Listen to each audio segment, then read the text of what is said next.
All right, there we go. All right, Vera Cavalli, the superstar. And along with Stephen Paternak. All right, so we're going live again today. This is day 3. Day 2? No, day 3. I went live the first day The without first day, you. I remember. Yeah. Okay. Wait, make sure you're talking into the microphone. You got that? All right. Sit a little catty corner, because then they're only gonna get this side of your face. All right. What are we answering today? So first, we're gonna go about. Obviously, we're gonna continue our conversation about buyers, and I would like to ask Stephen, what are the most 3 common mistakes that our buyers make in the process of purchasing a property? So the common mistakes that buyers make when they are starting to look at properties. Yes. Okay. So the process starting there. The process starting. So the first mistake that I see a lot of buyers make is that they want to represent themselves.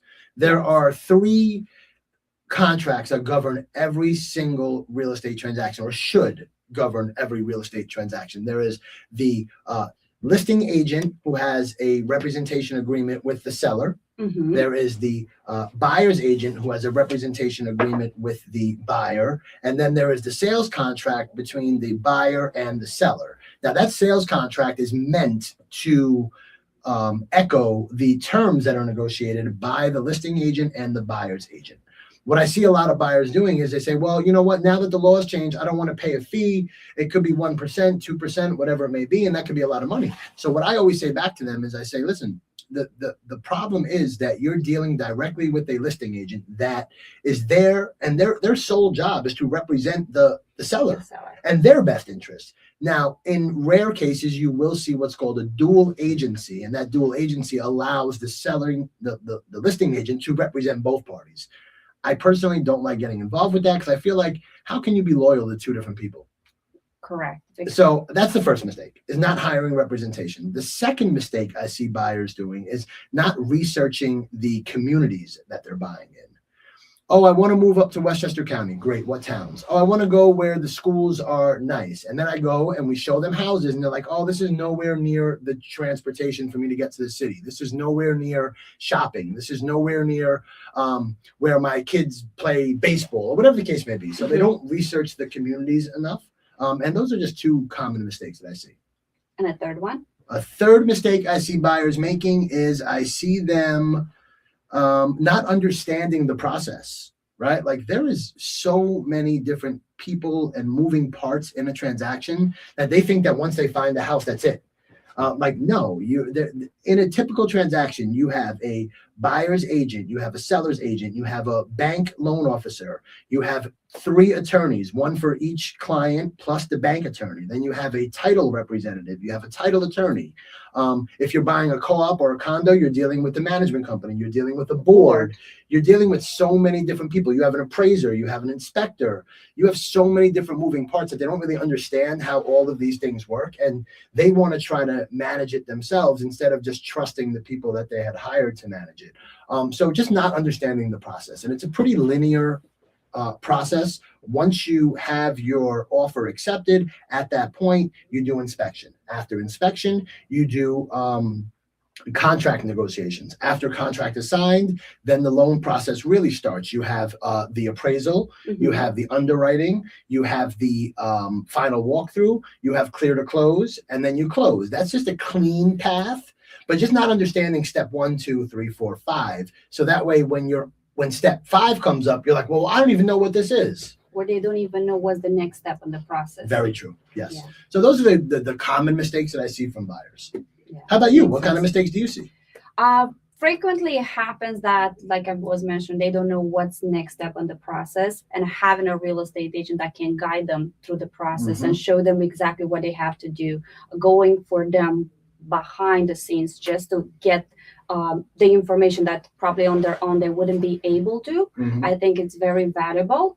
Another question that I had actually for you, Stephen, is how would you advise a buyer to detect the best agent for themselves, and how should they go about the process of interviewing and selecting the best choice for themselves?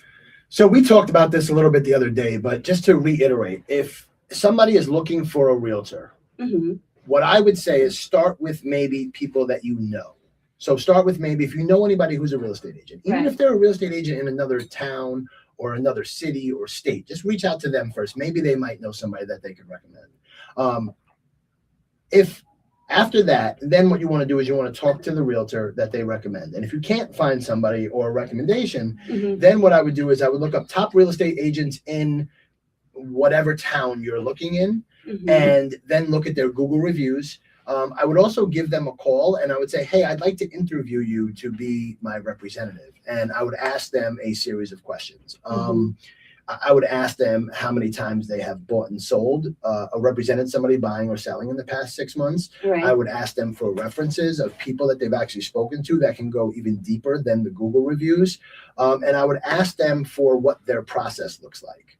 And that's just kind of the tip of the iceberg, but that's a really good head start for somebody who's looking for a real estate agent. How many interviews they should hold with an agent in order to make their final decision? I would say interview 3 people.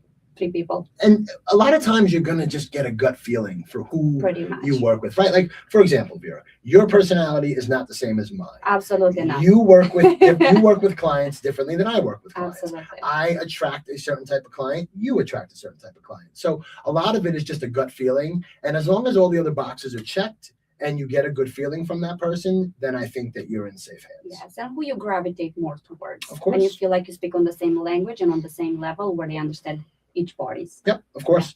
Okay, so I want to just keep this short and sweet. So Sure. Thank you. And Thank you again, Stephen. Today we had again Stephen asking, all the questions regarding real estate, which I'm happy always to be here with him. And just so you guys know, if you have any questions, any concerns regarding real estate, there is no such question that could be on the lower level or on the high level. Stephen Paternak is always here to answer them.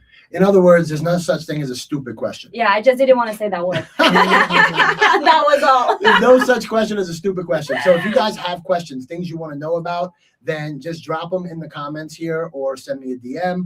If you know anybody that's looking to buy or sell, we represent buyers and sellers and investors in all of New York, but primarily the Bronx, And Westchester County. Yeah. So if you're looking for a realtor and you're watching our content, you can see that we are pretty well versed and we are happy to answer any questions, no obligation. We are shooting again here in the KW Connect studio live from the Bronx. Yeah. See you on the next one, guys. See you guys tomorrow. Bye. Alrighty. Let Demetri shut it off.